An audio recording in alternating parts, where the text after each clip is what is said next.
What's up, ladies and gentlemen? My name's Scyushi, and we are back here with some more Genshin Impact, and it's that time again. We finally just ended up having the latest live stream. I actually ended up catching the Tokyo Game Show live stream instead of the actual English live stream on Twitch, because for some reason I didn't know that they were doing it on Twitch. I got all these YouTube notifications. But anyways, today we're going to be talking about Thoma, or Thoma, however they want you to pronounce it. I don't know. And he is going to end up being a new 4-star character, which is a Pyro Spear or Polearm user. For those of you that are just here for the information, here is his Ascension card. As you can see, he ends up taking pretty much all of the resources you can end up farming for him as of right now, so you can get yourself prepared, except for the fluorescent fungus, which is going to end up being available on the new island that they ended up highlighting on the live stream, which this island seems pretty cool. It's kind of a big fog area. I know for a fact that the map itself ends up being pretty foggy when you're looking at this map, which is kind of interesting. As far as I know, the main quest or the world quest there will end up having it so that we end up removing the fog. But there's going to be new enemy types there as well, that I don't know if these enemies drop anything new. Granted, I'm sure we'll end up seeing their materials used for other enemies down the line if they do end up dropping something different, but these are going to end up being a new type of corrosion enemy. So they're actually really trying to push the healing meta, because the corrosion effect, as any of you who have experienced Spiral Abyss know, it goes straight through shields. So this isn't really super relevant to Thoma specifically, but I just wanted to kind of point that out and let you guys know that this was a thing. Well, I should mention too, before we get started with the video, that in version 2.2, the update itself should end up appearing October 12th at around 8 p.m. Pacific time, just because that's usually when the updates end up hitting. The first character banner that we're going to get is Child Rerun, and then in 3 weeks after that is going to end up being a Hu Tao rerun, so that would actually be November 2nd when that character banner shows up, and Thoma is going to end up being in the Hu Tao banner, so you've got plenty of time to get ready for him. So moving on to the abilities of Thoma, we're going to be talking about his elemental skill first and foremost. Later on we'll talk about like builds and so on and so forth. So his skill is Thoma uses the tip of his spear as a pivot to channel flames and performs a kick that deals area of effect pyro damage and unleashes a defensive blazing barrier. Pretty much everything about his kit is about this blazing barrier, so just keep that in mind.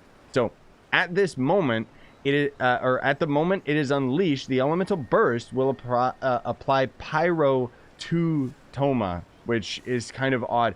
The damage absorption of the barrier is based on Thoma's max HP, so it seems like he's more so going to end up being an HP character, and the explanation that they have for this is a little bit bad, but what I understand is that the blazing barrier actually absorbs a certain amount of pyro damage, so maybe that's why he actually cast pyro on himself, unless that's a mistranslation and it's just the fact that he infuses his spear with pyro damage, which is what I would assume. But moving on, the blazing barrier itself has the following traits. It absorbs pyro damage 250% more effectively, so I guess it absorbs up to 250%. Well, I guess it makes you defensive to that point towards pyro specifically, so you're going to be able to tank pretty much any type of pyro attacks, I suppose. So anyways, the remaining damage absorption of an existing blazing barrier will stack, and its duration will be refreshed if another blazing barrier is obtained during this time.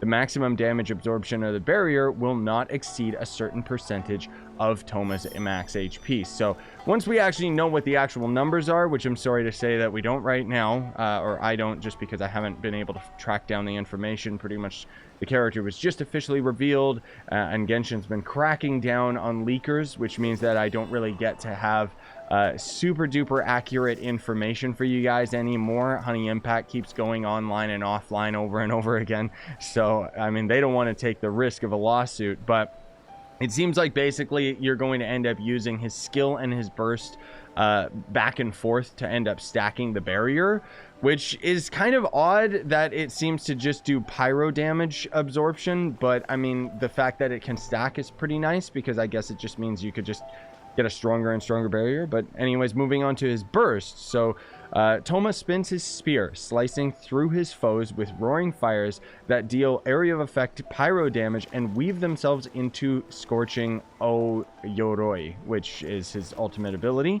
basically. So the scorching Oyoroi makes it so that the normal attacks of active characters affected by his ultimate will trigger fiery collapses, which deal area of effect pyro damage and summon blazing barriers. So one fiery collapse can be triggered every 1 second, which basically means that it can end up triggering blazing barrier every 1 second, so long as his ult is active, which is kind of interesting. And then it basically says that the blazing barriers created in this way are identical to those created by his elemental skill, except in the amount of damage they can absorb. They absorb pyro damage 250% more effectively. So maybe there was a bit of again, like either a translation issue or something, or just a typing error, or it quite literally is absorbing an additional 250%. So again, I'm sorry guys that it's not super 100% accurate, but what little resources that I have at my disposal to get this information to you guys, at the least it's here. Okay, I'll try and track down some better sources, but so anyways, the remaining damage absorption of the existing barrier can stack and blah blah blah, all the same old stuff. The maximum damage absorption can only go so far into his max HP, and if Thoma dies, the effects of scorching Oyoroi is dissipated, which means it's just gone, it's out of there. So then moving on to his passive abilities, these are actually kind of interesting and kind of weird at the same time. So his first passive is when your current active character obtains or refreshes a blazing barrier, this character's shield strength will increase by 5% for 6 seconds. This effect can be triggered once every 0.3 seconds with a maximum stack of 5. So you can actually get pretty good defensive increase with the shield, which isn't going to end up helping that much for those corrosion enemies that we ended up talking about on the Foggy Island. But I mean, I guess at least it's cool and it's there. From the feedback that I've heard from some players, the shield itself is like, this is not going to end up replacing any other shield characters if you already have like a shield character that using in a more defensive manner, because Thoma's shield is more so about giving you offensive capabilities, but it's only to a certain degree. I mean, we've got weeks and weeks and weeks before we end up actually seeing this, just because of the fact that Thoma is going to be a part of the second banner in version 2.2. So his second passive is going to be the damage dealt by Crimson Oyoroi's fiery collapses are increased by 2.2% of Thoma's max HP. So that doesn't say that it's got a cap on it, unlike his barrier only scaling to a certain extent of his max HP, which means that he will basically be another Hu Tao, where all of his damage is seemingly going to be based off of his max HP. So we'll see how that ends up working. But I'm guessing you're going to be able to build him very, very similar to Hu Tao. And his third passive is going to be successful fishing attempts in Inazuma have a 20% chance of scoring a double catch, so twice as much fish. I don't like the fact that it's a 20%, but I guess it does make sense rather than just being 100% chance. Basically, have him in your party so that you can end up cutting down on the amount of fish that you need, and it's ultimately going to hopefully end up saving you some time overall, but time will tell.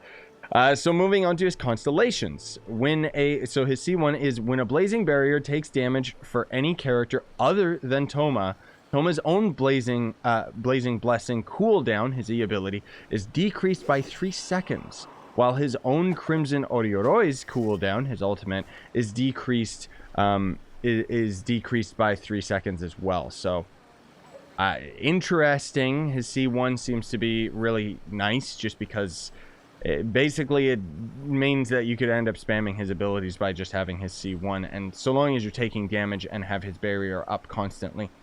His C2 makes it so that his ult duration is increased by 3 seconds. His C3 increases the level of his elemental skill by 3. His C4 is after using your ultimate ability, 15 energy will be restored to Thoma, which kind of lackluster constellations, if I do say. I mean, maybe all of this is going to end up complementing his kit extremely well.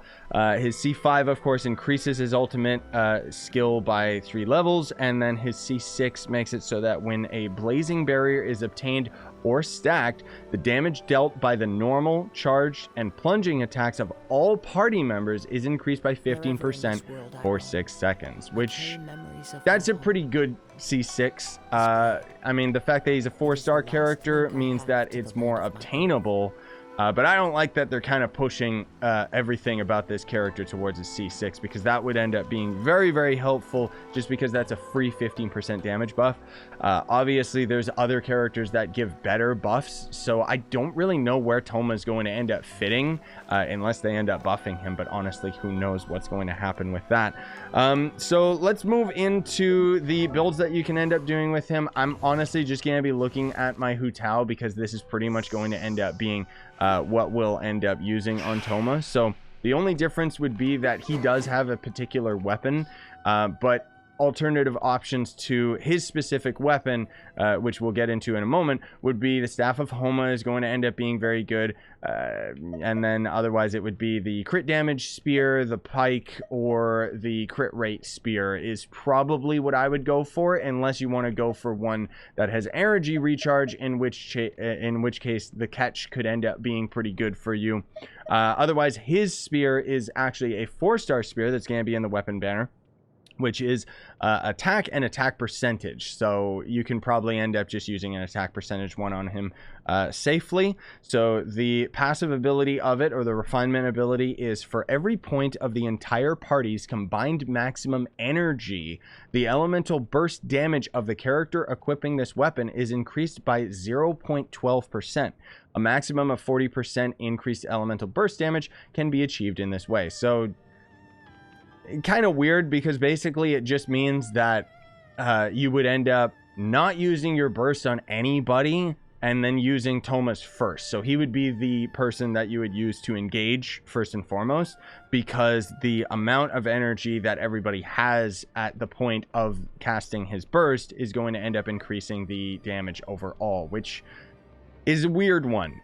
He, again, like, he's such a weird character. Now, as far as the artifacts are concerned, I would personally recommend probably just using a 4-piece pyro set, just because it seems like a lot of his damage is going to end up being pyro, you know, especially with that fiery collapse that ends up triggering off of his ult and everything like that, which means that you could end up using pretty much the following. So, you know, your flower's going to be just HP, whatever, you know, feather, doesn't matter.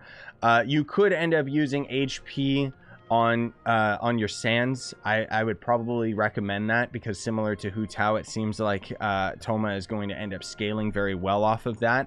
But until he gets in game, I can't give you 100% info on that, because he may end up being better by just using an attack percentage or something. Who knows how well he scales off of HP.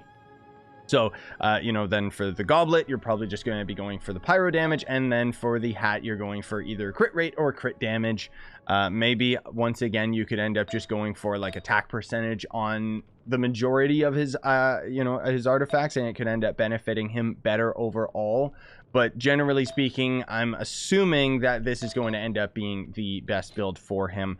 There are, of course, alternatives that you can end up doing with him, you know, in terms of just using, you know, 2-piece gladiator, for example, or what's that new artifact set called? Shimenawas, that's it. That's out of the new Inazuma domain, which basically is going to end up giving you the same effect of 2 gladiator. It's just a lot easier to farm for this.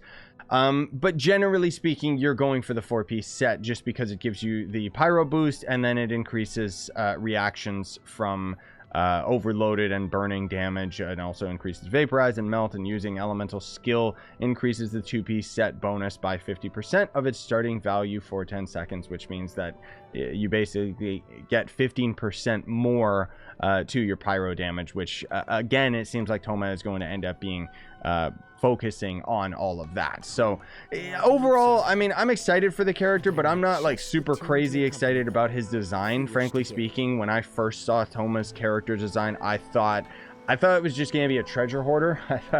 I thought he was just going to be a normal Inazuma enemy, so I'm not super duper hyped about it. He is going to be on Hu Tao's banner, though, so I'm sure lots of people are just going to end up getting him in general. And, I mean, he's not, like, bad by any means, but he just feels very bland to me. It's like the 4-star version of Child, or Child if he was in Inazuma or something. I don't know. But anyways, that's my thoughts towards it. What are yours? Hopefully you ended up finding this video helpful. Again, I'm sorry about certain bits and key pieces of information being a little bit lacking, but them's the breaks, kid, because Genshin is really cracking down on leakers and, well, lots of lawsuits, lots of crazy stuff going. So I gave you guys as much information as I had available at the time of recording this. Thank you so much for watching. Smash like, sub for more, buy the merch you want to support the channel, and have yourselves a wonderful day.